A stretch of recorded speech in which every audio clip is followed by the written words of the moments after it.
Assalamualaikum warahmatullahi wabarakatuh. Halo anak-anak semua.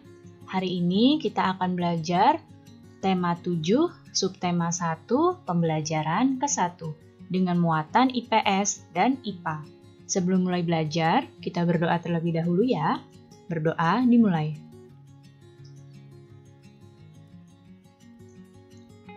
Berdoa selesai.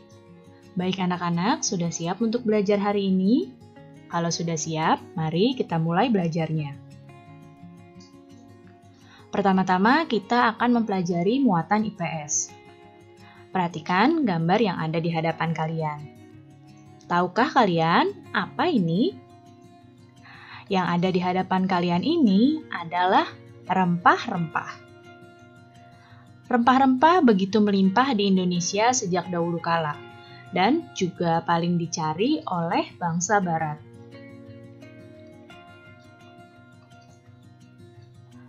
Rempah-rempah itu memiliki banyak manfaat, yaitu digunakan sebagai penyedap masakan, pengawet makanan, obat-obatan, dan penghangat tubuh. Oleh karena itu, bangsa Barat sangat mencari rempah-rempah.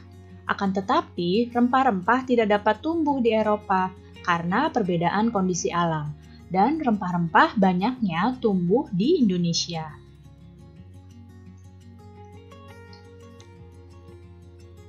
Hal itulah yang menjadi salah satu alasan bangsa Barat menjelajahi samudera, yaitu untuk menemukan daerah penghasil rempah-rempah.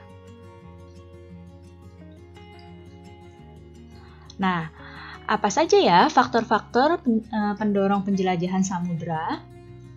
Faktor yang pertama adalah adanya keinginan untuk mencari kekayaan atau gold. Kekayaan yang mereka cari terutama adalah rempah-rempah. Jadi, bangsa Eropa itu ingin mencari kekayaan melalui rempah-rempah. Jadi, sekitar abad ke-15 di Eropa, harga rempah-rempah itu sangat mahal. Harga rempah-rempah tersebut bisa semahal emas. Oleh karena itu, mereka rela menjelajahi samudera untuk mencari daerah penghasil rempah-rempah. Kemudian, adanya keinginan untuk mencari kejayaan atau glory. Di Eropa, ada suatu anggapan bahwa apabila suatu negara mempunyai banyak tanah jajahan, maka negara tersebut termasuk negara yang jaya. Hal ini membuat mereka mencari tanah jajahan sebanyak-banyaknya.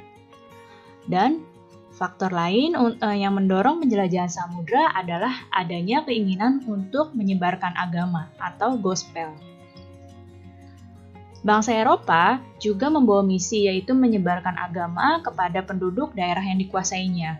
Tujuan mereka ini dianggap sebagai tugas suci yang harus dilaksanakan ke seluruh dunia. Jadi, ada 3 faktor utama pendorong penjelajahan samudera bangsa Eropa, yaitu mencari kekayaan, kemudian mencari kejayaan, dan menyebarkan agama. Nah, sekarang kita akan membahas kedatangan bangsa Eropa di Indonesia. Bangsa Eropa yang pertama datang di Indonesia adalah bangsa Portugis. Nah, bangsa Portugis ini datang pada tahun 1511 di Ternate atau di daerah Malaka. Tujuannya adalah mencari keuntungan yang besar dari perdagangan rempah-rempah. Nah, ketika Portugis datang, lalu datanglah bangsa Spanyol. Lalu terjadilah persaingan dagang dengan Spanyol. Nah, persaingan dagang dengan Spanyol ini berakhir melalui perjanjian Saragossa yang membuat Spanyol meninggalkan Maluku.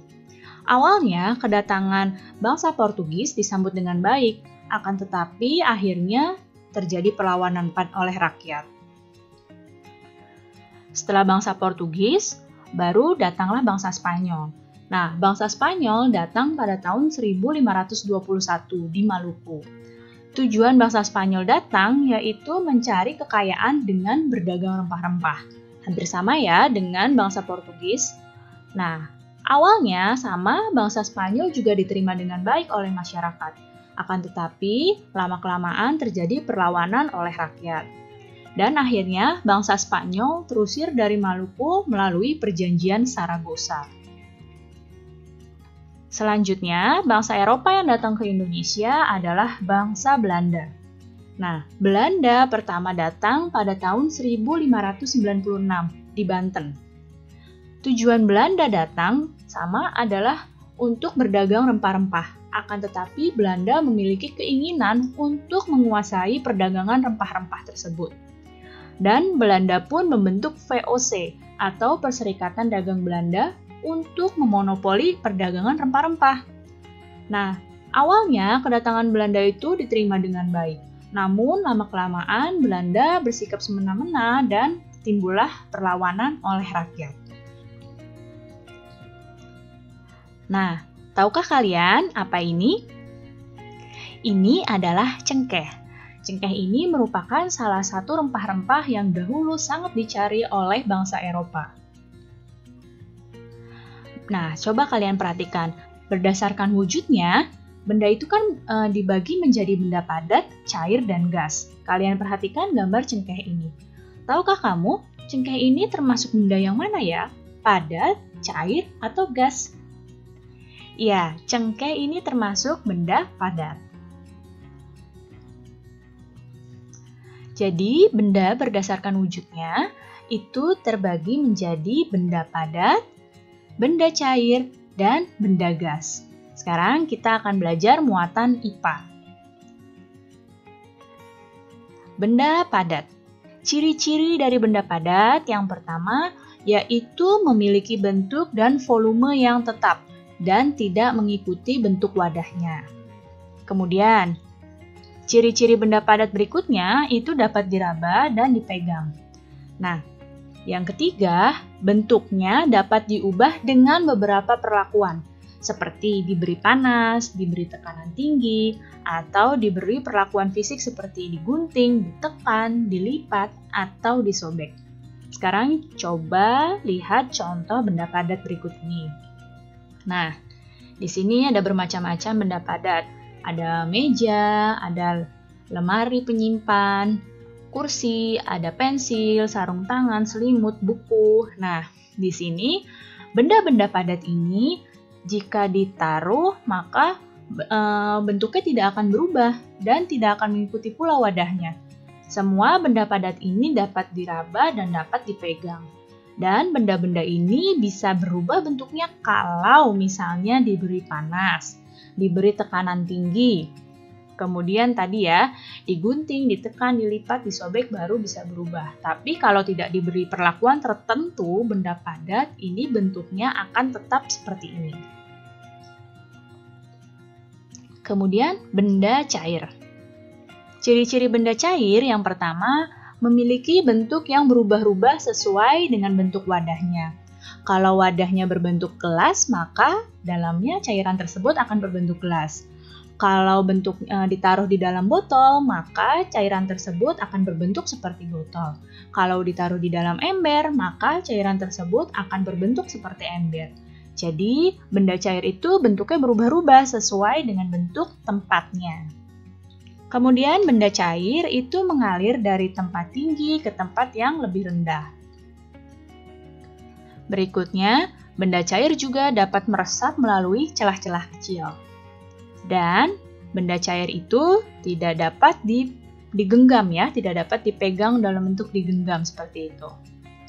Nah, berikut ini adalah contoh-contoh benda cair. Ada minyak, lihat di sini minyak ditaruh di botol, maka bentuknya seperti botol. Kemudian air ditaruh di dalam gelas, bentuknya mengikuti gelas. Kalau dalam teko, bentuknya mengikuti teko. Kemudian ada susu, kemudian ada oli, dan masih banyak lagi contoh-contoh benda cair lainnya. Selanjutnya adalah benda gas. Ciri-ciri benda gas yang pertama yaitu memiliki bentuk yang tidak tetap. Dan benda gas ini mengisi seluruh ruang yang ditempati. Jadi dimanapun ruang itu pasti ada benda gasnya. Dan benda gas juga bentuknya sesuai dengan wadahnya. Dan benda gas itu tidak dapat dilihat tapi dapat dirasakan. Nah, di sekitar kita ini ada udara, kita bisa bernafas, tapi kita tidak bisa melihat udara tersebut, namun kita bisa merasakannya. Buktinya kita bisa tetap bernafas. Apa saja contoh-contoh benda gas? Nah, bisa kalian lihat di sini, contoh benda gas ini ada asap, ya, kemudian ada udara, kemudian ada udara yang di dalam balon, dan ada gas yang di dalam tabung gas. Nah, ini adalah contoh-contoh dari benda gas. Baik anak-anak, cukup sekian ya penjelasan Ibu kali ini. Mudah-mudahan kalian paham dan mengerti. Terima kasih anak-anak semua, sampai jumpa lagi. Wassalamualaikum warahmatullahi wabarakatuh.